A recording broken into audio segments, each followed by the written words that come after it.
This podcast is sponsored by nobody.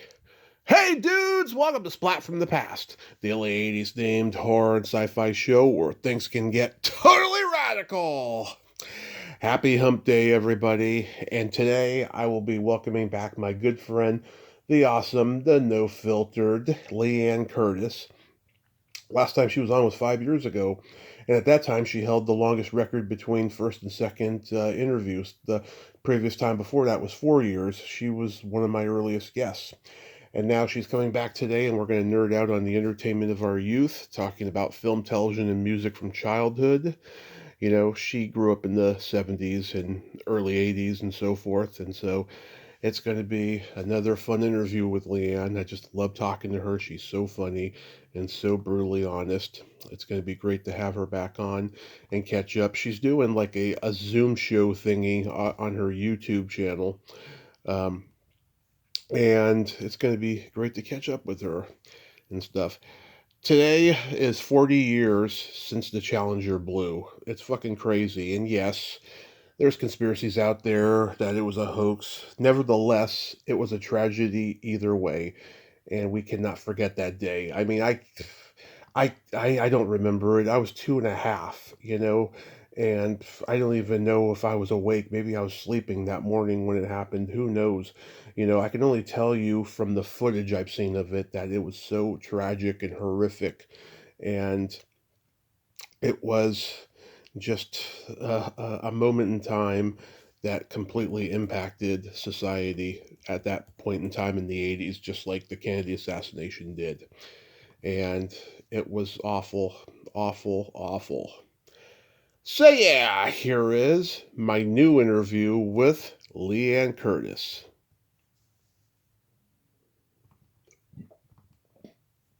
Hey, Liane, welcome back. How are you today?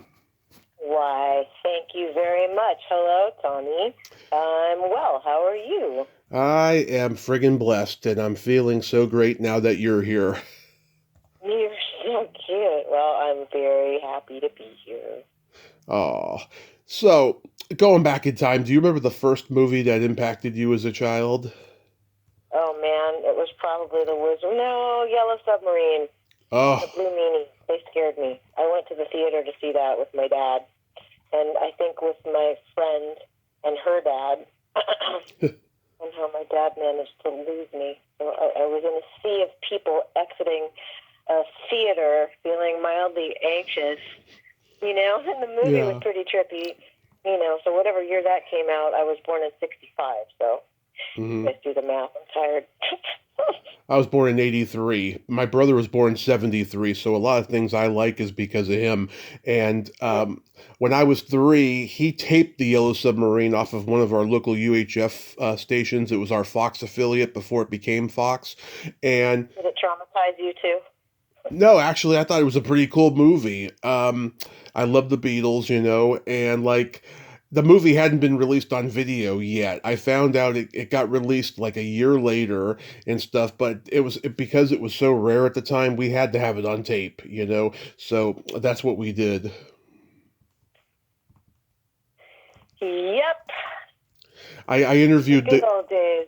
I interviewed one of the animators of Yellow Submarine, Gerald Did Potterton. you? Yeah, Gerald Potterton. He actually did that cartoon movie Heavy Metal. Remember that? Yes, I do. Yep, he did that, and he directed Buster Keaton's last movie too, um, Oh, wow. which was interesting. You know more than I do. Yeah, yeah. Back to the Future impacted me from an early age. I used to look at my parents' yearbooks, and I always had that fantasy of going back in time and seeing my parents' yearbooks and finding out why they're so fucked up and why I'm so fucked up. Wow. Yeah, Yeah, yeah, that's a journey. yeah, That's definitely a journey. I don't know what the outcome would be. yeah. Then as End of the time day.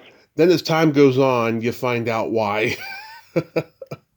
Yeah, because you either turn into them or go the opposite way. So, Yeah. yeah. Or or or in my case, right? I got rid of a lot of my parents' bad habits. And then I found out that I inherited some that are most likely going to stay the rest of my life. And I'm like, God damn it. But I just try to be a better person every day. Well, a lot of what goes on to cause us, I mean, at the end of the day, everything's a choice in my, I guess I'll call it an opinion. Mm-hmm. And I feel like, that's my alarm to make sure I call you. I don't know if you can hear it, but I just shouldn't know. It's okay. I feel like at the end of the day, what goes on between people's ears, Mm-hmm. you know, what you actually believe definitely colors how you feel and then what action you take. Right. So, you know, a lot of people's misery is starts and ends between their ears until it becomes tangible in physicality. But I also think that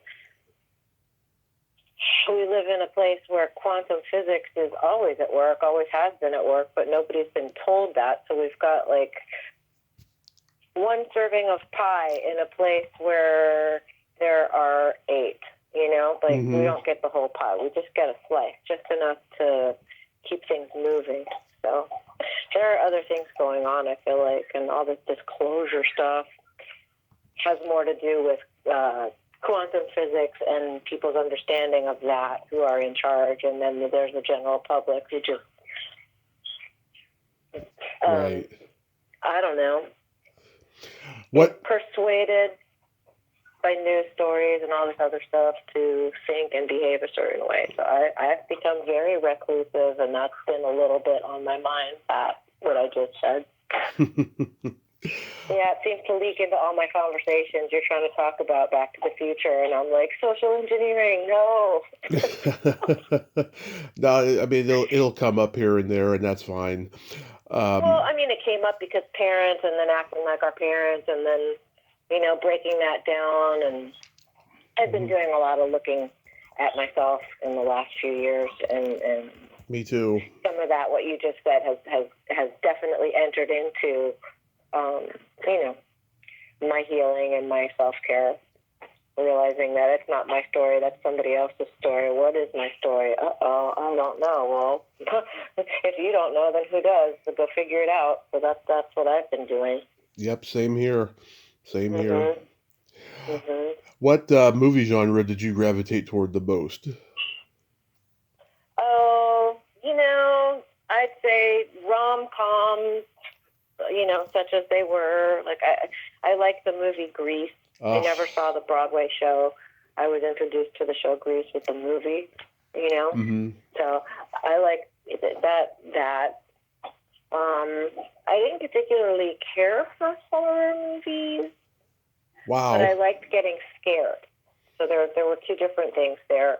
And, you know, I was seeing a lot of Broadway shows as a young girl because my mom did that in her heyday. One of the things that she did was Broadway shows. So I was brought up going to the theater and eating at Sardi's, and, you know, TV and films were not limited, I guess, but, you know, like back in the 60s and 70s, you don't have VCR. You just have channel 2, 4, 5, 11, 9, and 13.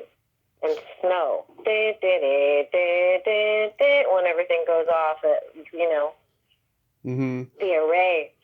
You know, even you being born 20 years later had way more exposure to this kind of stuff. Even though I was in an entertainment family, you know, so like, it was limited to what came on TV once a year, like that kind of stuff. You know what I mean? So that trend. Yeah. I like Ghostbusters. That was one of my favorite movies. I like that, the original one. Still one of my favorite comedy movies of all time. My brother got me into that in the summer of '86 when the movie hit HBO. Oh, God, it was on all the time. We were watching it, and we taped it and everything. I fucking love Ghostbusters. I've been so disappointed by all the reboots and stuff. I mean, they're fun, but they're just not what the original was. And I know that they're not meant to be, but still, I'm a purist of the original. I tend to agree, and it's rare that a book is ever translated properly into a film where everything is covered. Like, they did a good job on the first Harry Potter, and they did a really good job with, and this makes me old, To Kill a Mockingbird, the original, you know? They stuck to the book pretty freaking, you know, hard. So, yeah. Yeah. Yeah. So I'm kind of a purist in that sense, too. And sequels never usually do justice to the first round. Although Critters 2, I have to say, was pretty okay because of the way everybody played it so straight, you know? So we kind of got away with being on a par with the first one, I feel like. But maybe I'm also a little partial. Oh, no, it's great because you're in it.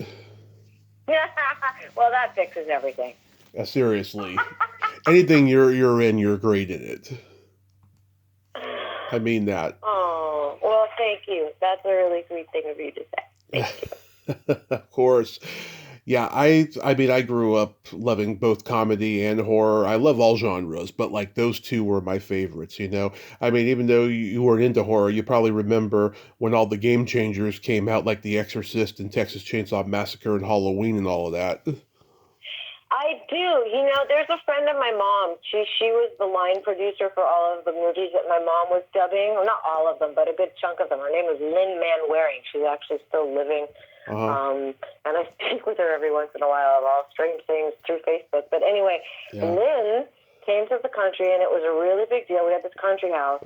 And the plan was that weekend to watch Rosemary's Baby because it was going to be on TV. We knew why, because TV Guide. Like, you could look at the TV Guide, so you planned around, right? Yeah. What's the movie Saturday? What's the movie Sunday? What if a world of Disney? Like, that kind of stuff. I mean, that's what I grew up with. That's by what I was tainted. That's probably what's wrong with me. Anyway, so yeah, Rosemary's Baby. So that was an early one, and I saw that probably in the mid-'70s. I was kind of young, you know. That kind of freaked me out. I interviewed the Asian journalist like 9 months before he died, which was fantastic. And then Greg got to interview him shortly before he died too. And I feel so great that he and I both got to interview him. He was just a deep, insightful dude. I'm sure. I just interviewed Susan Seidelman yesterday. Were you a fan of her movie Smithereens? Yeah. That's a great fucking movie, huh? I watched it the other day. I hadn't seen it in a while. Oh my God, it fucking holds up. It's just one of the great punk movies. You know, some movies hold up, others not so much. You know, 16 Candles turned into a racist movie because of my line. Oh, Jesus. Like, that wouldn't get greenlit today. A black guy? No. Pink guy, black car. And the look of relief on my face. Like, that's forever. That's a hilarious line. Come on now. It is. You know, in a world that's not politically correct to the point where you can't express yourself anymore or make a joke like that it borders on a fine line of blocking free expression. I had that conversation with somebody because I found one of my mom's works, and I decided, gosh darn it, go publish it. So I'm in the middle of proofing and uploading a book about a little goblin named Gumby. Like, we made these stories up when I was little, and so I decided to take it. And my mom's friend read it, and he's in his late 80s. He says, "Are you inferring that the girl got pregnant? Is that child abuse? I mean, and then somebody gets killed? Like, who's buying that? Nobody." And I thought to myself, oh my goodness, you've been had by, like, we're back to social engineering. It's like your sense of humor, your sense of imagination, your sense of whimsy, and all that stuff. Like, have you ever read The Arabian Nights? The first page of that, there's, like, rape, murder, all kinds of stuff. Like, and that's what kids were raised on back in the 20s, so shut up. All the things that got us here. Right, all the things that have come to reality on the streets of New York now. Yeah, sort of. Anyway. Yeah. Whole other conversation. Yeah. Oh, I interviewed Molly Ringwald's stunt tits in the shower in 16 Candles. The Are you woman. serious? The woman who did the stunt tits, yeah, Paula Eisner. She's a singer. Her and her husband have a band that she sings in, and she was really nice, but she was obviously full of anxiety and kind of controlling because she had never done an interview before. But it was fun. I enjoyed talking to her. Oh, well, that's good. Hopefully it didn't impinge on your ability to express yourself. I mean, I'm assuming that's why you brought that up, just because of my last comment. Yeah. I think everybody really needs to calm the fuck down, pardon the French, but, Yeah. But, seriously. yeah, Smithereens and Liquid Sky, remember that? Oh, my God. Yes, I do remember that. Yeah. Liquid Sky. Total mindfuck of a movie. I love it. Kind of. That's a great fucking movie. Yeah. I had the director on years ago. We talked about it and stuff. It was a very left field kind of a movie for a guy like him. He was a Russian immigrant who made it. He was in his 40s at the time, and he had been around New York for a while, and he was seeing the punk scene emerging, and just, he came up with this idea for a movie, and, it's one of the great cult movies of all time. Indeed. There are lots of those, but some stand out more than others. I feel like that's one of them. What did you like for comedy growing up in terms of movies? Oh, well, my mom exposed me to a bunch of Mel Brooks, which I then rebelled. Yeah, Mel Brooks. Love him. I like Norman Lear shows. I like those. Pink Panther movies? Pink Panther movies. Peter Sellers was a big thing in the house. Huge hero of mine. Yeah, Tom Lehrer. Oh. Yeah. Tom Lehrer. I was looking through my mom's LPs, and there's a bunch of Tom Lehrer in there. I haven't gotten to it yet, but I thought while I'm here, I should literally just go through reading every book is a little daunting because there are so many of them here. I'm looking at one, Ibsen's plays. Good luck. I probably won't get to that one. But all the record albums, lots of opera. She liked opera, not my favorite, but I could learn my mom a little bit through listening to all of her stuff now that she's passed away, and I've got time not to get into it with her. So, comedy. What else? Like the Three Stooges. Marx Brothers. Marx Brothers. Comedy on the Merv Griffin show. My grandma would watch the Merv Griffin show, so I would watch comedians in the 70s a lot, around or after or before dinner or whatever. Oh, yeah. Yeah. I'm Charlie Chaplin. I'm really aging myself. Charlie Chaplin. Yes, Charlie Chaplin was a classic. I thought you were going to say Charlie McCarthy. No. There wasn't very much. No. Edgar Bergen and Charlie McCarthy, no. Yeah. Not so much Henny Youngman, but I thought Jack Benny was very funny. Milton Berle. I watched all those old guys. They knew my grandma, my father's mother. Jack Benny was in love with my grandma, but it's a good thing that didn't work out because we wouldn't be talking right now, probably. Could she confirm that Milton Berle had a big dick? No, she could not. However, I was with Pam. I hate this name-dropping stuff, but it gives the audience a point of reference, so I'll do it. I was with Pam Adlon, then Pam Siegel. Oh, yeah. Yeah, we were at Paddington's Tea House on La Cienega. Yeah. And we're sitting there having our little tea and sandwiches and whatever, because she lived right around the corner. And I was living with her at the time. And in walks Milton Berle. Yeah. And I look at her and I say, oh, my God, he knew my grandma. I'm going to go say hi. And she just raised her eyebrows because everybody knows he was a cranky dude. He didn't like people very much, and he was not very kind to strangers who just walked up on him. So said the rumors, along with Big Wee Wee. But I walked up to him and I said, Mr. Berle, and he just looked up at me. And then I thought, uh-oh, the rumors are right. The look on his face, man. And then I just asked him, do you remember Mabel Ford from Vaudeville? And it took a second. and his face completely changed. Yeah. Like, I saw it go from nasty old dude to almost like little kid. And he says to me, Mabel Ford. Yeah. Why would you ask me that? And how would you know Mabel Ford? Yeah. I said, she was my grandma. Dude got up from the table and said, Booby, could I give you a hug? And he's like, what?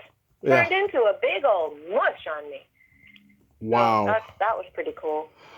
I interviewed this actress. Her name's Nicole Rio, and she's around your age. She had her dad. I can't for the life of me remember his name. He was an old vaudeville Borscht Belt comedian, and he had her when he was like 60. And so in the 70s, she got to go to the Friars Club in LA with him when she was 8, 9, 10 years old, and she got to meet Milton Berle and Groucho and Henny Youngman and Pat Cooper and all these old Borscht Belt comedians. And I was just like, you are so fucking lucky, because even if those guys were assholes, I would have loved to have just been there, because those guys were one of a kind.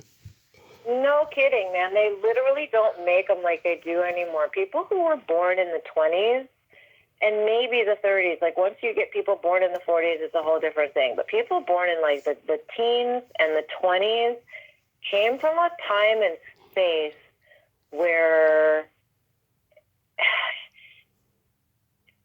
thinking was promoted. Right. You know, and there was stuff for everybody, you know. Yeah. And it wasn't just everything's geared toward gamers, Yeah. and then people who want more of a story are just screwed, and there's a million things to watch, but nothing to watch, you know? Mm-hmm. The people who came up on entertainment in the form and ilk that I did, you know, now I sound like a cranky old person. Like, I don't make them like they used to. But it's true, they don't. They really don't. And for as sensational as all the effects and AI and all this stuff, you know, I'm waiting for that to cave on itself, and waiting for people who remember how to draw with a pencil. Yeah. Start getting buku bucks, because nobody remembers how to do it except 3 people. I think I learned it from, you know? yeah, I think I learned it from Cosby on Picture Page or something. Seriously. Yeah. Did you have any movie star crushes? Oh, David Cassidy and Donny Osmond were big ones, and Michael Jackson when I was little, as they were on TV doing the, you know, and then they made cartoons about them for Saturday morning. Mm-hmm. You know. Yeah. Oh yeah, those were my little crushes. Who else? And then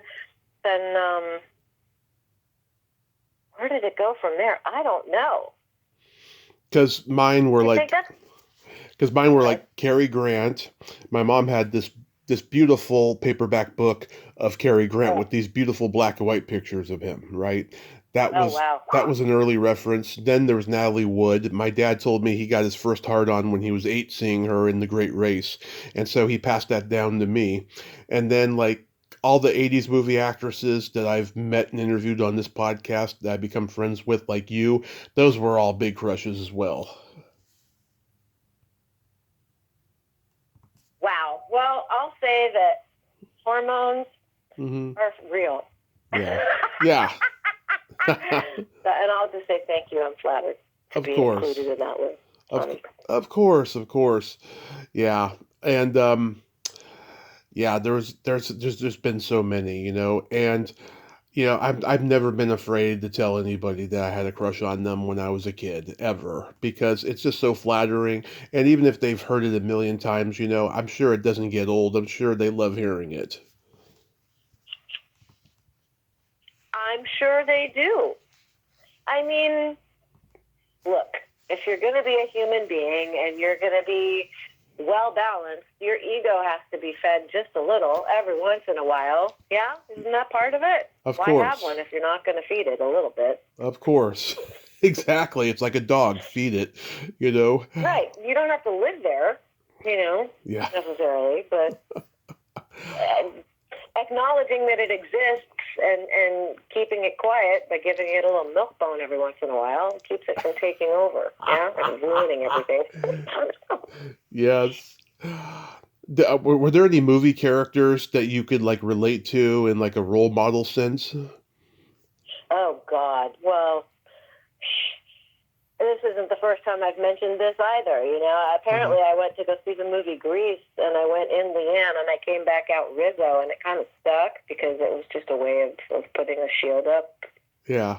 Probably looking back now, but yeah, that influence of Rizzo was maybe not the best thing. Mm-hmm. But it's okay. We do what we do, and we come out the other end, hopefully, relatively unscathed. Who was your role model? There's a couple. Peter Sellers in Being There, because just like him, I have autistic spectrum, and like I can influence people just by saying the simplest things. And James Spader in Sex, Lies, and Videotape, because he's a voyeur and I'm a voyeur too. Aren't we all just a little bit, though? Yeah, some admit it, some don't. Well, yeah, exactly. I mean, I'd love to talk to you a little bit about the your ASD. I mean, I don't know why they call it a disorder. I wouldn't call it a disorder, but I very much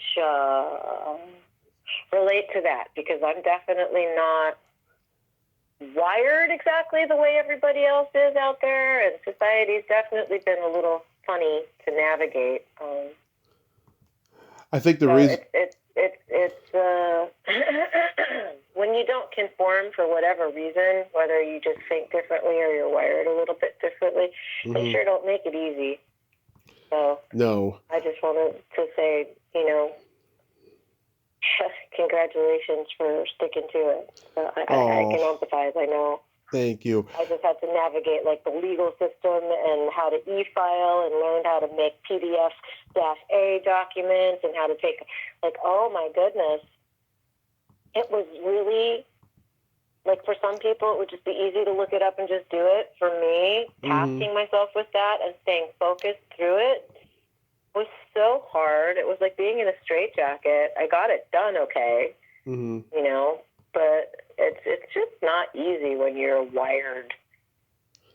I think the reason they call it a disorder is because that it's a way of saying it disrupts the schoolwork. I think they're just saying that to protect him. Why he's so behind in his schoolwork. I think that's why they call it disorder. But what it really is a gift. I think so too. And maybe schoolwork should be evaluated because schoolwork is really how to make somebody squash into a box that they're told you need to live in if you want to function out there. But that's not, to me, that's backwards. Right. It shouldn't be like that. It should be, I think everybody should be catered to or be able to cater to themselves or be able to insulate themselves and be able to create their own space and their own bubble so that they can function out in society coherently and then be seen as a gift instead of being seen as different and possibly disruptive. Maybe it needs to be disrupted. Maybe the perception needs to change a little bit. The telepathy tapes have been very useful as far as disrupting a little bit the idea of what it is to be autistic. I had an attorney tell me, oh, you're ADHD and you say you're on the spectrum and this and that. Well, where's all the medical? You don't treat somebody for autism. Like, you help them figure out how they fit in and how to fit themselves so that they can get through a day without feeling weird or crazy or bad or wrong or, Yeah. So people don't even hear, it's just still so not tolerated. I don't know. Yeah. Now, some people valued. It should be valued, Seriously. I agree. I think we'll get there eventually. Now, some people have told me that grew up in New York, they've told me that there were no drive-ins, but some people told me there were. What was your experience with that? No, there really were no drive-in or drive-throughs in Manhattan, in the Hmm. city. But there were definitely drive-throughs and drive-in movies and all that stuff. Just even an hour out, we had a little house up in Putnam County, and we went to the drive-in movie every once in a while and hung a little thing on the side of the window, and then we got popcorn and the hot dogs from the little vendor thing, and there was that. Hmm. And we had the little Carvel, which honestly is still standing. It doesn't look the same. It's not in a little mall drive-in thing. Now Yeah. it's like in this little tiny piece of cement. They put a roundy round where I don't know, like. I don't need to waste the audience's or your time explaining that, but the Carvel is still there that I used to visit. It's just a little tiny. You know how I first found out about Carvel was from the Beastie Boys, Cookie Puss. Oh my God. Yeah. Yeah, Beastie Boys Cookie Puss. But see, there's a Carvel in Queens that I saw on my way home from getting my dog shaved. Yeah. And so I stopped in there. Something I rarely do is eat sugar or ice cream, but I treated myself, you know. And the woman, I told her about Cookie Puss, and she just looked at me. I said, yeah, the owner of Carvel used to do these commercials. Like, Yeah. but, back in the day, he's the owner, and that's what they do. Like, God forbid they should get a nice girl or AI or something like that. They just didn't do that. But, and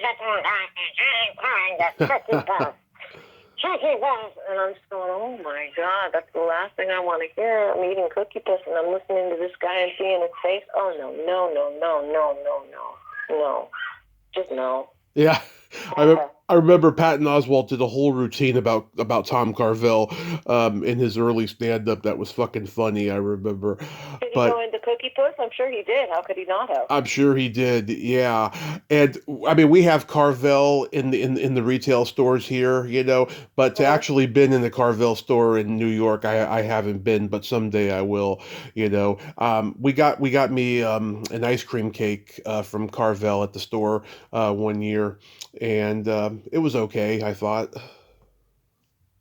Yeah, ice cream cakes. I mean, like Cold Stone Creamery makes some pretty cool ice cream cakes. Oh if yeah. I remember correctly. Oh yeah, those are good. I had one time I used to work in a bar, and it was someone's birthday. They had an ice cream cake from Cold Stone, and I was like, "Damn, this is bomb! I like this. This is good." Yeah, it's pretty good. Some of their, I don't know, we're doing a plug for Cold Stone. Yeah, anybody who works there pretty much ends up with carpal tunnel and bad wrists because of how they have to. Yeah, I know a couple people who are just like in pain for the rest of their lives because they had a job for a year when they were 20. Not good. But yeah, man, some of their shakes are completely out of control. I used to get like the apple pie. Yeah. And the caramel, and I don't know, man. I used to see them. Like, you can make your own thing and choose a little of this and a little of that.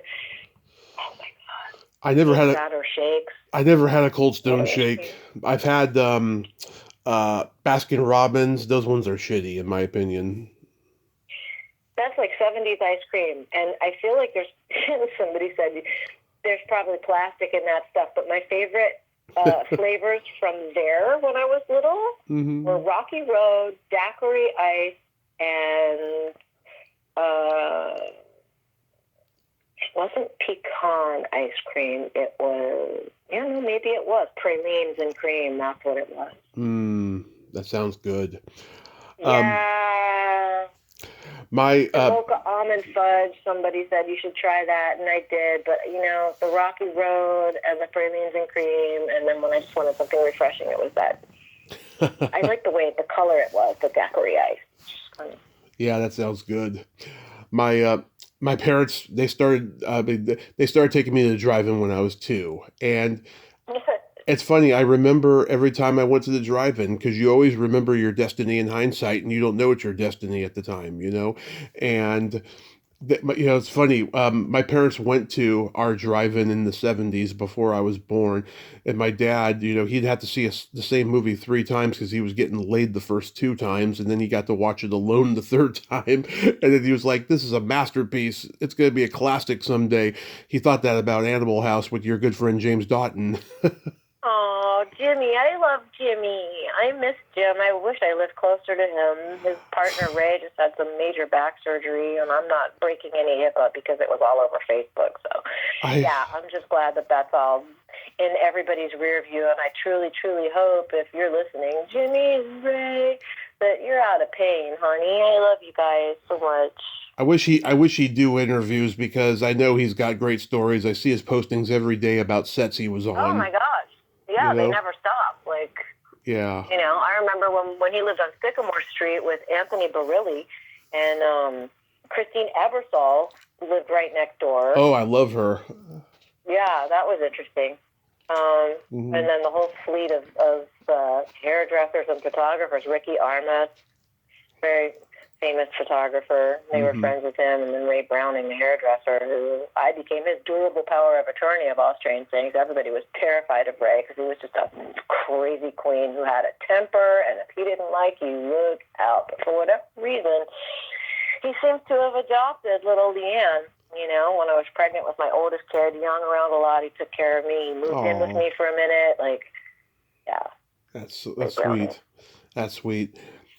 So getting into more television, like what sitcoms did you watch? Because I can imagine you being like a Munsters and Addams Family kid. You know what? Yeah, I did watch those. But let's see. Like, it was a big Partridge Family. I watched that. Like, and then the Andy Williams Show, I watched that. Yeah. And I watched, when I was a little bit older, I liked watching Happy Days and Laverne and Shirley. Me too. I watched all of that. Gary Marshall shows. Norman Lear shows. We're back to that again. Frasier. I love Frasier, the original. That was pretty freaking funny. MASH, always a the best. good view. Later, Arrested Development. Like, that's what I loved. I've watched that through 3 times. Like, I might have to watch it again because there's nothing quite like it. I gotta watch it. I never saw it. I always knew about it, but I never actually watched it. Oh, I would give it a try. Just give it a second. Some of it, like a couple times I had to pause it because I was laughing so hard. What else? I mean, I just like whack shows. There's a show called Blunt Talk that I enjoyed very, very much. I loved whack shows too. Completely insane. Yeah. Yeah. I Dream of Jeannie. Oh my God! You know the story about the controversy of her belly button? No, I actually don't, but I can imagine it was. I was in a room with her once. Yeah, because they were shooting the pilot, and some reporter who wasn't supposed to be there took a picture of her in her costume, and the pilot wasn't even finished yet, and it was plastered all over newspapers, and it caused controversy before it could even air. So they had to go back and reshoot everything, without her belly button being shown. And then 2 years later, Gene Roddenberry said, "I'm going to break that no belly button rule on Star Trek." So Barbara Luna... Right, and there's Dean Devlin's mom showing her belly button, Pilar and her belly button. Yeah, Barbara Luna and Nichelle Nichols showed theirs first on the show, in the same episode. And I got to meet Barbara Luna at the Hollywood show last June, and she let me touch it. It was so wonderful, Liane. You're so funny. Yes. That's so cute. Yes, because she likes to have guys get behind her in the selfie and put their hands around her waist, right? She planted my index finger right on her belly button, and she's like, "Here, bless my belly button, Tommy." It was so great. Oh man, it was so great. And yeah, and then a couple of years after that, Roddenberry did a pilot called Genesis 2, where Marion Hartley had 2 belly buttons. She was like an alien girl. I'll have to go watch that. I very much enjoyed all of the franchise that spun off of Star Trek. When I first got back watching my mom, I got into all that. I didn't watch it so much when I was younger, but when I was a teenager, like 16 and 17, I watched The Honeymooners. They would go 2 of them back to back, and then to the moon, Alice. Star Trek original things, and after that, it was Twilight Zone. That was the lineup for, I think it was Channel 11. Yep. Yeah. I love Twilight Zone. Talking Tina and Bill. Oh, I'm Talking Tina, and I'm gonna kill you. Yeah. Oh, great. Bill Mummy. He's making the bad things happen to the adults. That's right, and then he's got no mouth. Billy Mummy with no mouth. Yeah. They did that in the movie reboot in the '80s too, and it was Cherie Curry from The Runaways. I wish that would happen in real life because she's a fucking trumper. Oh, wow. So many people I wish had no mouth. Yeah. Me included, sometimes. I wish I had no mouth. No, I shouldn't wish that on myself. I love your mouth. I don't always say smart things. I love your mouth. It's a nice mouth. Why, thank you. I even kissed my mama with this mouth. So, that's good. So I've been watching some of the Screen Actors Guild Awards movies, and I'm really underwhelmed by characters I don't care. Yeah. I mean, I think Sinners is kind of cool, but again, it's like, okay, vampires. And then F1, it's like, okay, there's dialogue between racing scenes. What else? You know what TV show I really enjoyed? What? On Apple TV, and I think it's a little controversial because some people don't get it, but... What? Pluribus. And I don't care if anybody... I'm voting for her. Huh. I don't watch... I don't know if that disqualifies me, but... I rarely watch a lot of newer stuff, but if you're saying that's good, maybe I'll check it out. It's interesting. The other one I really liked, and I think it's coming back, is Murderbot. That was pretty freaking funny, man. Murderbot, yeah. It's about a sec unit, a security unit. They have all these fussy security units, and then they have these refurbished ones, and this cheapo gang of people who want to go check out this planet, don't want to spend money. They're on a budget. Yeah. So they get the refurbished one, but little do they know that he's disabled his, I can't remember what it is, but basically it makes him volatile, and he can make his own decisions like that, right? So he's addicted to space soap operas.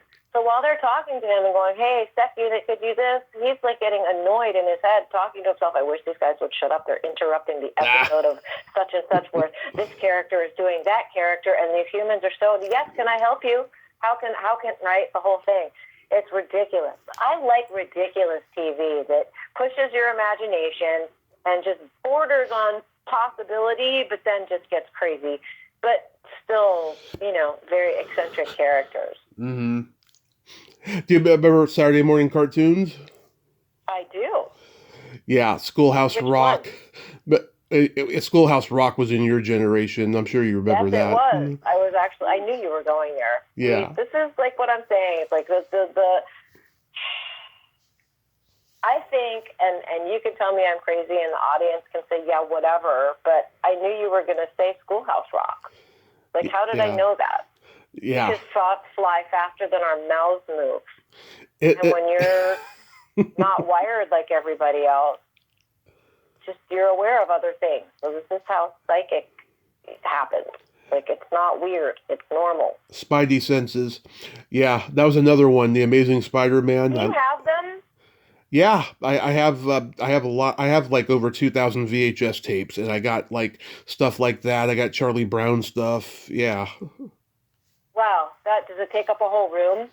Yeah, in fact, we're working on getting me a wall-length bookcase shelf, and I could put all the shit in there, because I got boxes in the closet. I got these little rinky-dink cases on display here, and yeah, the it's piling up, so I do have to get one. Well, if I were closer, I'd come help build one, because I like building stuff. One of the things I like to do is make things. I made all the parrot perches, the window perches, and the tea stands that I have here for my birds. I made all that. I went to Home Depot on a train and came back in an Uber, and then with a saw and a drill, I fixed everything. I'm a handy gal, so... You are. If I'm ever in the neighborhood while you're building this shelf, I will come help. How's that? Oh, that would be fun. Do you like how I just invited myself over to your house? You can. You're allowed to. You're Liane Curtis. You can. Oh, well, at least I'm not like Gumby and don't end it with the GD. Did you watch Gumby? Yeah, I did, but Eddie Murphy turned it into something even just beyond. Yeah, I did watch Gumby and Davy. That was Sunday morning cartoons in which I was absolutely not interested. Gumby, and then there was the other one with Davy. I don't know. The whole thing was, I don't know. No, the dog. You know what I heard? Art Clokey, who created Gumby, he was an asshole, like a real asshole. He's supposed to be this, kind of nice Christian kind of a guy who's making David and Gumby and Goliath Pokey. and, Yeah, and he probably Gumby. did bad shit and had to go say Hail Marys every week and then went back Monday through Saturday and did all the bad shit again. Right. And the legendary creature and makeup artist who won 7 Academy Awards, Rick Baker, he started out working for him, right? And him and this other guy, they were like, 19, 20 years old, and they had fucking hair down to their asses, right? And every time they came to work, Art Clokey would say, "Hey, look, the girls are here." Oh, God. Yeah. Yeah. He said that in his book. God, that made me laugh, though. Yeah. Now everybody's a snowflake, and you can't say what you think because then you're politically incorrect or insulting. I know. So this is going to cause massive isolation because nobody's going to want to be bothered talking to other people because the responses are so fucking tedious. Do you remember there was a cartoon in the 70s called Ghostbusters, but it was from Filmation? It was Forrest Tucker and Larry Storch. Oh, my God. Do you know, I used to hang out with Larry Storch here, like one of the agents, the autograph signing show agents, Matt, he managed Larry. So a couple times I went to Larry's house to celebrate his birthday. Mm-hmm. And I used to see him in the 70s wandering around Broadway because we lived in the same neighborhood, you know? Yeah. Oh, that's so cool. Weird that you would bring him up. Anyway, okay, so no, I'm not remembering that one. He was funny, yeah. I do remember Land of the Lost and the Flea Stack. Oh, the Croft brothers. I interviewed Sid Croft a couple of years ago, and it was a fucking snowstorm going on in California that we had so many technical delays on Zoom. I had to fucking spend 12 hours editing that episode, but it turned out good. But I was just like, God damn, that was stressful. Yeah. Sometimes technology can be stressful, especially when it doesn't work. Like, especially when you're uploading legal papers and then the website from the court e-filing system says there's an error, so you do it all over again, and then you go to your email and you see that there was no error, that the error message itself was the error, and oh my God, that's how I spent Friday night, just going in circles. Yeah. I'm trying to remember. Oh yeah, there's Josie and the Pussycats. That was popular. Yeah. Scooby-Doo. My favorite Scooby-Doo was the one where they would do like crossovers with like the Addams Family and the Three Stooges and Sonny and Cher and stuff like that. Yeah, there were. They did. They used to do crossovers with cartoons. They absolutely did that. Yeah, the Pebbles and Bam Bam Hour. There was that one. And stuff. Yep. Some people. And then Schlep Rock. Did Schlep Rock? I don't know. There was a whole thing, and then there was just like a bunch of short cartoons within the hour, you know? Schlep Rock used to show up. Oh, yeah. A lot. Here's a show. Here's a show you may or may not remember. It was called The Hilarious House of Frightenstein. I remember it vaguely. It was a Canadian show. It may have been on PBS or something here in the States. It was Vincent Price hosted it, and Billy Van was a Canadian comic who played Dracula on it. And oh, yeah. Yeah. And one of the Markowitz... Vincent Price. Okay, go ahead. Yes, and one of the Markowitz brothers, I got to interview, who produced it, and he did sketches on it too. And it was weird how that show came to be because he was Doug Henning's manager, Mitch Markowitz, and his brother, who's been a successful producer for over 50 plus years now, he was struggling becoming a producer, and he said to him, you need to help me, man. I'm not going to make it as a producer if we don't put our heads together. And so they came up with this show. And then since then, that Markowitz brother has been a successful producer. And so it was really made to just, get his foot in the door. Yeah, well, I remember going to see the Magic Show on Broadway. That ran for a good long time. Doug Henning was here. And yeah. David Ogden Stiers was in that show. He played the bad magician who was trying to always mess up Doug Henning. Yeah. If I remember correctly, pretty sure. Yeah. My mom, there was some dubbing. I think David Stiers did some dubbing for my mom. So I got to hang out with him a little bit. It was always, let's go have dinner at Sardi's after the show. I lived at Sardi's. I swear I probably had more, or maybe as many Sardi's cooked meals in my childhood as I did home cooked meals. Okay, no, maybe it was 75-25. But we were at Sardi's a lot. Do you have your picture? Home cooked. Do you have your picture on the wall? No, I don't, but I'm sure the cast of The Boyfriend did back in 1953. So my mom, there may be something of Julie Andrews, or I know her friend Eric Berry had one. Mm-hmm. Millicent Martin. I speak to Millicent Martin and Annie Wakefield from The Boyfriend. Yeah. Who are still alive.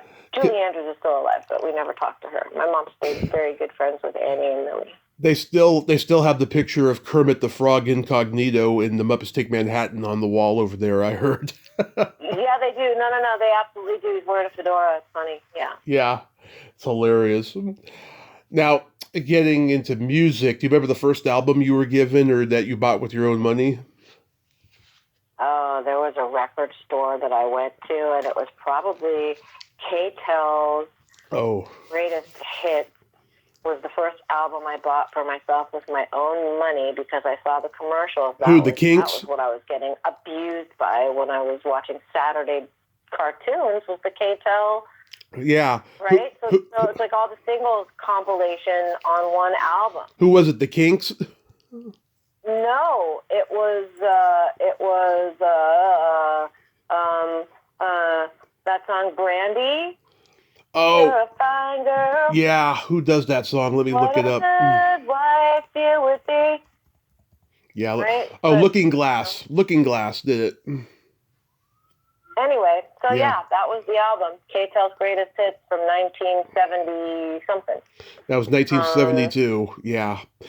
Wow. So, but my mom, she let me listen to the Beatles, but again, remember, my mom was taken to the opera from the time she was 4 and 5 years old by her dad.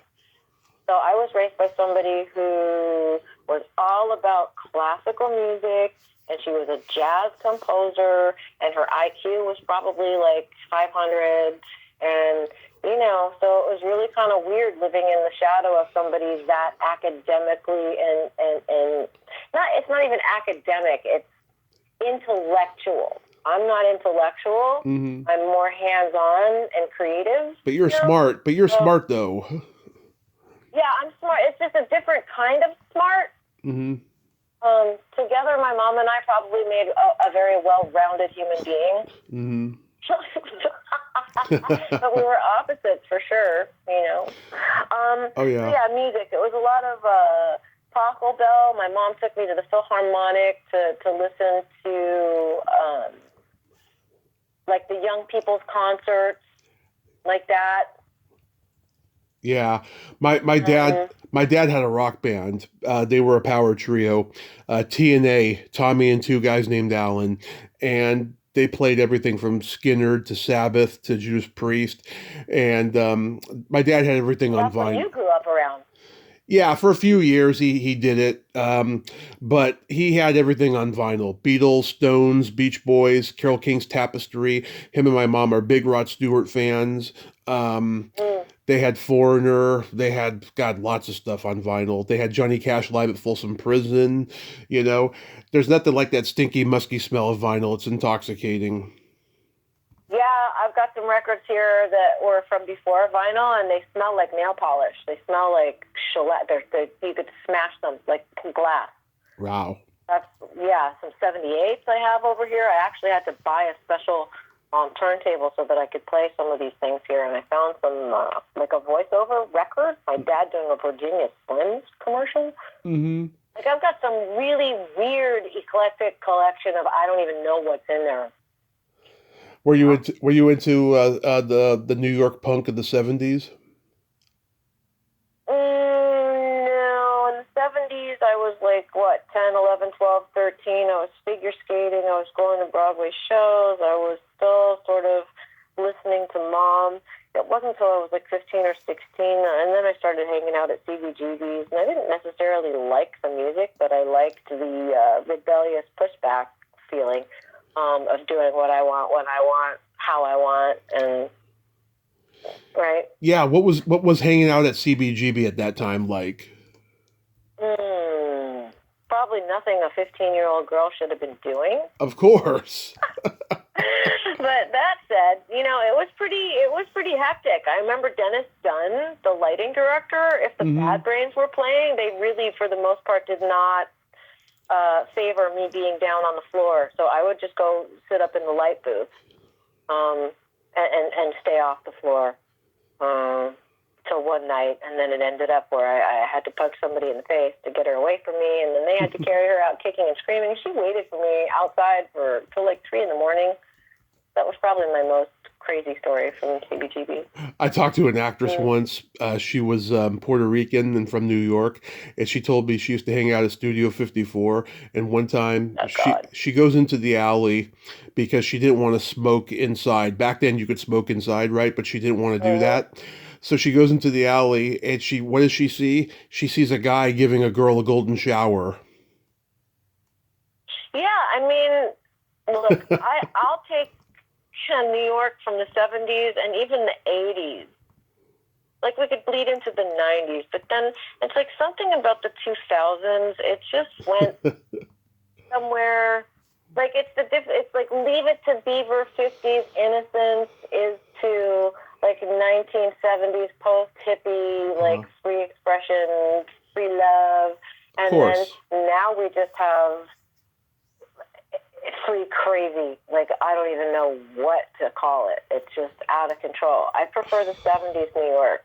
Authoritarianism is probably a good word. Yeah, like seedy was better than like 42nd Street turning into like some kind of Disneyfied version of itself. And then you've got Elmo pinching tourists' butts, like, while they're taking pictures and then asking for tips. Like, the whole thing's gone whack. If you want to get sexually abused, go to Times Square and take a picture with Elmo. Like, don't do it. Take a picture with Elmo. That's good. That's funny. The world has gone berserk. Like, I have no New York outside. I like the apartment I'm in because I'm surrounded by what I know. Yeah. And I don't know what's outside because it makes no sense to me anymore. So I just stay here and do what I do. I know I don't go out either. I live in Modesto. I don't go out either. I'm on a very quiet street, and the only time it's ever loud is we have some Mexicans next door, right? And sometimes they'll have their lowrider friends come, just making motor noises, but that's about it. It's very quiet over here. Yeah, we still have, in the last 3 days, half hour, every 45, maybe every hour when I was trying to sleep, and we had the snowstorm with the snow plows. And there's 3 across Broadway, each direction, like one close to the island, one close to the parked cars, and one in the middle, all sort of staggered, like diagonally, so that they get the whole... Yeah. So there was that, and then we have sirens all night long. They're really loud, and then we have drunk people screaming sometimes at night, really loud. It's like, I don't know. That's everywhere, though. It's kind of like living in a people zoo. Yeah. What was your first concert? Jeff Beck, and I saw him on 14th Street. My friend Mark Hofer, we took the train down, and we went, and I fell asleep. That's good. Yeah. Notorious. Like, Liane, late night, fall asleep every time. And people want to come over here and watch a movie with Liane, and I get comfy on the couch, and then the movie, and then I just fall asleep. And everybody, they all just know. I've been to some great concerts, Liane. I saw the Monkees. I saw Alice Cooper. I've seen Rush. I've seen Aerosmith, Night Ranger, REO Speedwagon. Well, I saw Night Ranger. They did the 16 Candles song, Rumors in the Air, and the crowd went nuts. They were like, 16 candles! Yeah. That's so cool. Yeah. Tom Petty and Billy Joel were probably my 2 favorite, I think. And when I was pregnant with my youngest, Jack, my husband took me to see James Taylor, and I was sitting in the front row. So, like, there you go. You see the difference between between what kind of concerts we go to. My husband, on the other hand, he went to college at UC San Diego, and he wrote for the paper, and he reviewed all of the concerts. Well, a lot of the tours in the 70s would start in San Diego, so he would get to go to all these concerts, and he had a +1. And he would always take this fella he knew, Peter Robbins, the original Charlie Brown.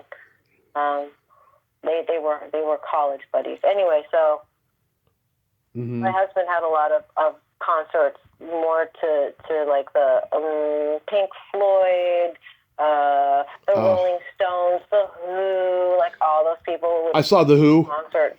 Yeah, I saw the Who. I saw Peter Gabriel. That was really good. I saw the Who at Chase Stadium. I saw Peter Gabriel in an open air concert in Chicago while we were shooting 16 Candles. I almost saw Peter Gabriel and Sting 10 years ago, but the tickets were too much. They were playing in San Jose, and so I decided not to go. But I heard it was a good show. I saw the set list they were doing later. I'm sure. I'd love to see Sting play. Yeah, he's great. He's great. Do you remember your first makeout song? Oh, wow. I think I probably blocked that out. Like, I don't know if I was making out to songs, honestly. Like, I remember I made out with this dude named John Biancamano. And, we're kissing, we're lip on lip. Next thing I know, his tongue goes in my mouth, and I'm horrified. Germophobia! So I remember, this is in the country, mind you, so we're up on the little field, and I remember, like, thank God my mom, like, rang the bells. Like, each one of us, somebody had a bugle, I had bells, somebody else had, like, a coach whistle, that kind of thing. And so the bells rang. So I booked out of the tent where he was kissing me, and by the time I got to my house, I had so much saliva collected in my mouth, and I went right to the sink and spat that shit out. I was so grossed out. Wow. He sounds Italian, was he? That was bad. I didn't like it. Mine, I was 12 years old. It was Janet Jackson's Love Will Never Do Without You. We were on one of those sit-down kind of race car kind of games at the arcade, and it was dead there. There was like nobody there, and it led to my first finger bang, like right in the middle of the arcade. Yeah. Oh, God. It was fabulous. She whimpered, moaned, and squirted. It was. There's the no filter. Yep. It was fantastic. I'm laughing because I'm the same way. I just say stuff. Like, it's okay. Yep. Oh, here's a fun question. Do you remember the first time you discovered your belly button? No, but I remember my daughter, my youngest. One day she looked down at her belly button and she stuck her finger in there and then looked back up at me and went, boon-da-da. So that's what she called her belly buttons for a really long time. Boon-da-da. I don't know what that was about. But yeah, there you go. That's my only belly button story. Have you ever been with a guy that had an Audi? No, but my friend's little sister had one. Yeah, I went on a date. Probably still does have one. Like, unless she had it altered, I don't know. I went on a date with this girl when I was 26. I met her on a dating website, and during the conversation, while we're having coffee, she said, "If you have a doorknob Audi belly button, it's a deal breaker." So I lifted up my shirt and showed her how deep my innie is, and she had this big old sigh of relief, but yet she still didn't want to see me again after that because she didn't see a spark between us. I mean, her eyes were sparkling. She had the most beautiful blue eyes I've ever seen in my life. Yeah, but sometimes just aesthetic physicality isn't the thing. Maybe sometimes it's just the vibe on the inside behind the eyes that's what sparks. Like some people are more into vibe than they are into like looks or whatever. I don't know. I had a girlfriend when I was 6. Variety. I had a girlfriend when I was 6 who had an Audi, and she used to let me thump it and play with it and stuff. Yeah, we used to play doctor, like a lot of kids did. Stuff. That's so funny. So can you believe it's been 35 years since Rock and Roll High School Forever? Has it really been that long? Yeah. I just talked to Stephen Ho not really recently, like maybe last year. I don't talk to Corey all that much. Last time I saw him, it was at Chiller, and he was a little distracted, and there was no air conditioning in the room he was in, and the vibe was not conducive to having a visit per se. So, but yeah. I did a great interview with Andrea Wilson a few years ago, and we're going to do a nerd out soon, just like you and I are doing. And God, I just friggin' love her. She's got no filter too, and I just adore her. Sometimes it's better that way, even though, sometimes you look back and think, yeah, probably shouldn't, and maybe, okay, well, you did, so there you go. She said back to no filter. She said she just loves you, and she wanted to reconnect with you, and okay. She's talked about, the tongue scene in the biology class, which is funny. I talked to the teacher, Peter Elbling, a few years ago. He has no memory of doing this movie at all. He was a friend of Deborah's, but he has no memory of being on set. He was like that for most of the movies I brought up to him. He was in Private Lessons. Remember that movie? Yeah. Yeah, he's the waiter in the restaurant. Has no memory of doing it. Well, maybe he's done so many movies that everyththing's just a blip. Yeah. I don't know. Yeah. Well, he gave up the business by the late 80s to do writing novels, which he does now and stuff. I think Rock and Roll High School Forever was like the last movie he did. But something about writing, you give yourself permission and you don't need anybody else's permission, especially nowadays when you've got Kindle Direct and if you've got a friend who knows how to work Vellum or whatever these apps and stuff, and you just drag the files, and then yeah, it's pretty easy to go self-publish. The trick is, I suppose, the marketing and then all the keyword research, which my friend did for me on this book that I'm about to release. I still love that movie though. It cracks me up every time I watch it, And Andrea gave me some really good inside baseball on certain stuff. There's that. She told me the scene where her and the guy are in the car and she's blabbing on about her future and stuff. Right? She said it was supposed to be the golf course. No. In the we were in the parking lot. Yeah. We shot that at Penmar Golf Course parking lot. That's where that was. Right. And she said it was going to be a lot more graphic because he was fingering her, but they didn't make it that graphic. Yeah, and then back in the day, that was Jason Lively, I think, was her boyfriend, right? No? Yeah, Jason Lively. I think it was. I don't remember. Because then he screwed around with the other girl. And then she gets pissed off. That's right. Something like that. Yeah, something like that. Yeah, it just cracks me up every time I see it. I love that S&M guy that's hired to distract Vader, and then and what's his name, Servius, who plays Eagle Bauer. Oh, Michael Cerveris. Yeah, Michael Cerveris. He's got she sees him and he's like, what's up, Doc? That cracks me up. Yeah, he was a good replacement for Clint Howard, who played Eagle Bauer in the first one. I don't know why Clint Howard didn't return. I don't know if he turned it down. Maybe he, like you and I discussed at the beginning, doesn't like sequels. What do I know? Yeah, what's funny about sequels? Okay, they've always existed. They've existed since the fucking Universal monster movies, right? Well, yeah. It took people until the internet to realize that they can make so much money off sequels that's why we fucking see sequels, reboots all the time now. But it's so interesting how they didn't figure it out, back in the day, that they didn't make more sequels back then. All it took was the internet to fix that. It's the same rule in music. I mean, it's basically, if something works once, you keep doing the same thing over and over until it peters out, and then you go find something else.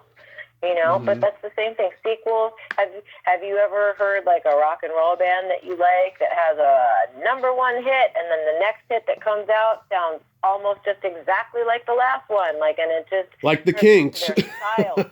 Yeah, like the Kinks. They were one of those bands who did Yep. this, who did the same song for a while, and then they started doing like, vaudeville type of show tune stuff, you know. But yeah, they were one of them and stuff. It's just a rule. It's not even being one of them. It's what you do to make the money keep flowing in. You know? Yeah, Like, I don't know. they get into a that thing that they say now. Yeah, conservatives have no artistic imagination. I was like, yeah, because they're fucking capitalists. They love capitalizing on something that's already been done. Whereas continuing artists, they like to reinvent themselves. Right. And sometimes you end up with a new version of the same lesson. I guess. Right. I guess that's what and I guess it correlates to the emotions. So you have horror to make people scared. You have rom-coms to make people feel happy and feel loved. You've got, yeah, whimsical things. You've got drama if you want to be serious. You've got documentaries if you want to be extra serious. Right? There's the array. Those are good. And it definitely caters to the array of emotions we have. So there's a correlation, I feel like. Mm-hmm. So how have you been overall when you're not hiding in your apartment? Like, have you been doing live shows or anything? The last chiller I attended, I went and shot footage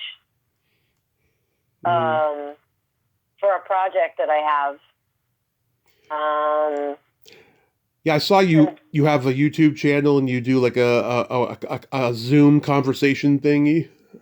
Yeah, okay, so yeah, there's Riding the Frequency. I have that one, and I haven't really done any talks in a minute because, like, bandwidth. Like, there are only so many things I can keep going without me having to either put a plate down or watch it crash. So I'd rather just put it down. I started doing another podcast called The Zero Files, The Truth Is Out There, with this guy named Randy Weitenheimer, who knows all about quantum mechanics and quantum effect. Was this show he had on a TV station called Gaia Network. Anyway, so we talk about stuff and make fun of stuff pretty much every Monday, and then people they call in, or not call in, but they write in with questions, mostly about energy and qigong, stuff like that.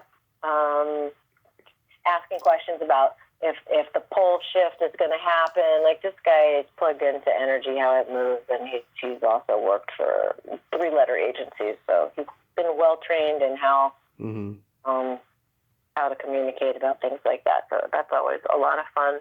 It's a Snarkathon, about an hour long every week, Friday night. If you ever want to do one with me, I'm down to do it. You're so cute. I've been on a lot of people's podcasts, and there's some I've been on I have not enjoyed because it becomes pretty clear pretty quickly. The only reason they're having me on is so I can connect them with people, because I've talked to everybody pretty much, I want to have like a genuine, authentic conversation, and I'll talk about anything, of my past, all the darkness and everything, with alcoholism and sex addiction and everything that I've been through. Well, I have to say, talking to you feels completely different this time than it did last time, because last time it was before you got sober, I feel like. No, I was sober at that time, but I was just. Were you? I was going through a lot because of the pandemic, because, back to what I was saying earlier about the things that I've learned about my past and myself and, the bad parent habits and what have you. I've learned a lot since then. So, yes. Well, it's a completely different vibe, the conversation, I guess is my point, regardless of where you were in your journey. So I just wanted to acknowledge that and say, not that it wasn't a pleasure speaking with you the first time. It's just a different experience this time. It's a lot more chill. Oh, I feel like. Thank you. I agree. I'll tell you, the first 2 times we talked, the first time, I just started the podcast. I was still, trying to figure things out. I was just taking it as it came. Second time, yeah, it's right in the middle of the pandemic. I remember you were telling me about how, it was all ego because I wanted to get shit done before I was 40. I remember that part of the conversation. And you were Oh, right. God, did I come at you? You did, and you did it in a very good way, and I loved it. Okay, good. I loved it. At the time I was like, "What?" But now I get it. Now that I'm going to be 43 this year, I totally get it. And yeah, now I'm just so carefree, so blessed. I know what I'm doing, I feel like, and everything is just so much, more chill. You're right. Yeah, you just seem content, is what it feels like. Oh, thank you, Which is Liane. good. I Yeah, I yeah. appreciate There's that. just an ease to you that wasn't there. So that I'm happy for you for that. That's good. That's good, Tom. Thank you. Thank you. I appreciate that. But yeah, when I was mentioning before about you doing live shows, I was talking about with your band. Have you played with them?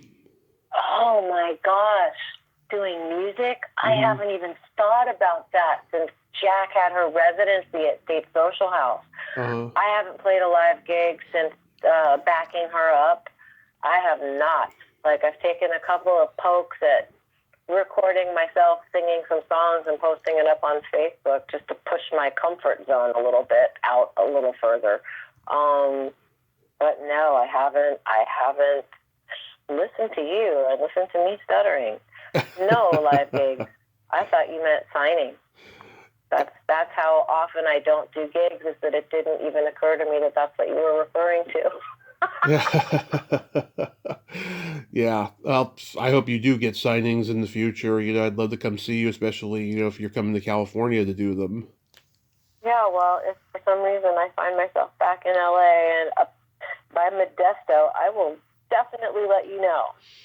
I know I took my first LA trip in 6 years back in June for the Hollywood show, and it was a blast. I got to meet a couple of the Waltons. I got to meet, God, so many of my podcast guests. John Kapelis, I got to meet. He's such a Huh? sweet guy. Oh my God, what a sweet guy he is. Yeah, John's a good guy. Yeah, he was like charging, I don't know, $50 for an autograph, right? And so he asked me what I want signed, and I said, how about your line in the Breakfast Club? But how about say, hey Tommy, can you loan me $50? There you go. he, That's funny. he thought it was funny. That's funny. Yeah. And did he charge you? Yeah, and it's fine. I didn't care. I'll tell you, certain people like Barbara Luna, I got autographs for free because it was my birthday that weekend. So, I'm grateful for that. But I don't mind giving them, money. So, Well, sometimes, like for me, when I came to take care of my mom, yeah, there was no way I was going to try to do that and then get an agent. Okay. And then the pandemic. Oh, God. And then the strike. Oh, yeah, double crap. yeah. And now, like, I literally had to go find my friend asked me if I would do his audiobook. Mm-hmm. So I did. Like, and I don't think I could have done a better job. I feel like, sorry, David. But then I optioned the book, and I hired my friend Stephen David Brooks, and he wrote a script, and now we've got a little movement on it, which is good. So you never know. Like every other actress who needs to reinvent herself. Maybe I'll be in principal photography sometime this summer or fall. Wouldn't that be nice? That would be really nice. Yeah. Mm-hmm. Are you comfortable talking about menopause? What about it? I'm glad it's over. I'm fascinated by it. Sweat. I watched this podcast called Hot Flashes and Cool Topics on YouTube where these two women interview actresses and ask them about their menopause journey and stuff. And so I'm kind of curious about it, So My menopause journey. Well, I had Yeah. a pretty easy time. Just the hot flashes were kind of spectacular. But no, I mean, I aside from the night sweats and mustache, we're good. Mustache? Nose hairs. Wait, Yeah. you had an actual mustache on your lip. Well, they make duct tape. No, not actual mustache, but it's Oh. just, there's definitely like a little shadow on my top lip if I don't wax that off or something. And when you don't have money, you just use duct tape, electrical tape. It works. Along with the layer of skin it takes off, but that's okay because, theoretically, take taking off the top layer, that's like dermabrasion, right? So there will be and when you have a scar and a little kid, doctors will tell you put the sticky part of a Band-Aid on the cut, like after it heals, every day, and take it off. And the scar, if you do that for a few months, the scar is much less as an adult, like, you know. So that's a good trick. You can dermabrase yourself by doing. I mean, this is not in any way, shape, or form medical advice. Let's just say that right now. I'm not looking for liabilities and people coming to you and going, Tommy, I have no lip. It's stuck to the duct tape because that lady told me. Like, yeah, don't go be doing stuff like that because Liane said, no. My mom sometimes she will grow a little bit of hair up on her lip, and I'll be like, Ma, get rid of that. It's so gross. And she will, you know, she'll do that with her legs too sometimes. Sometimes she'll forget to shave her legs, and I'm just like, Ma, come on. See, my legs and my armpits, there you go. Here's disgusting for Tommy. Self-care. I'm not shaving either of those. Like, we're done. I'll just wear long pants and no tank tops when I'm around you, so you don't have to get grossed out. How's that? Self-care, it's called. Well, you know, I mean, the hygiene, sure, there's hygiene, but, like, you know, if you have leg hair, that's not going to kill you. And underarm hair, it's not going to kill anybody. If you're a clean person, then it shouldn't smell bad. I have a couple. I have a couple jokes for you. Uh-oh. What do you call a boy that doesn't masturbate? Oh no! What? A liar.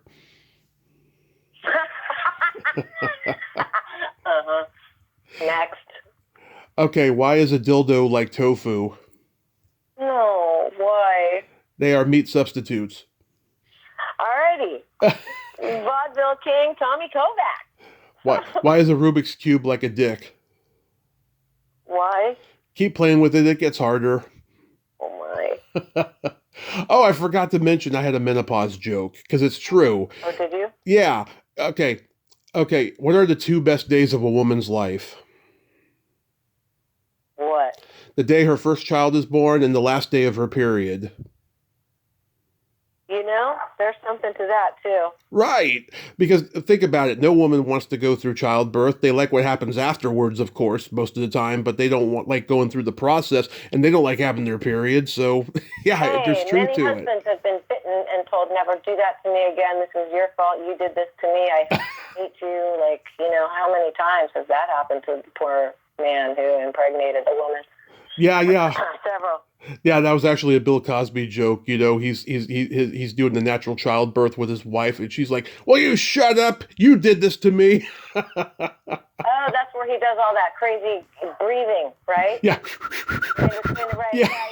He's copying the Lamaze breathing. Yeah, I love funny. that. Yeah, that is a funny routine. That's a classic bit. Too bad it was from him, though. You know. Well, you know, people make choices. Liane, I love you. Thank you so much for coming back on and nerding out with me today. Oh, thank you for having me. It was my pleasure to chit-chat with you. And I'll see you next time. All right. That would be great. Hi to your audience. Thanks for listening. Yes, and, and by the way, thank you for trying to get Rosanna Arquette to do my podcast a few years ago on Instagram. It didn't work, but I appreciate it. But I actually might have Vincent Spano coming on. Oh, if you do, let him know I said hello, please, before you start recording. I sure will. On air, that's fine too. Oh, no, I'll do on air because then you can listen to it. That's so cute. All right. Well, hi, Vinny, if you listen to this. Hope you're doing great. All right. Thanks for having me on. You be well. You be well. Thank you. Bye-bye. Bye. Well, there you have it. Liane Curtis. Ain't she a sweetheart? I just fucking love her, and I'm so glad we could talk again today.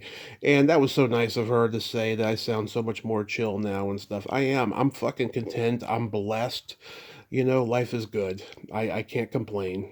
I have no room to complain anymore. Well, until next time, this is Tommy Throwback Kovac saying, there's no shame in living in the past because the present sucks. Later, dudes.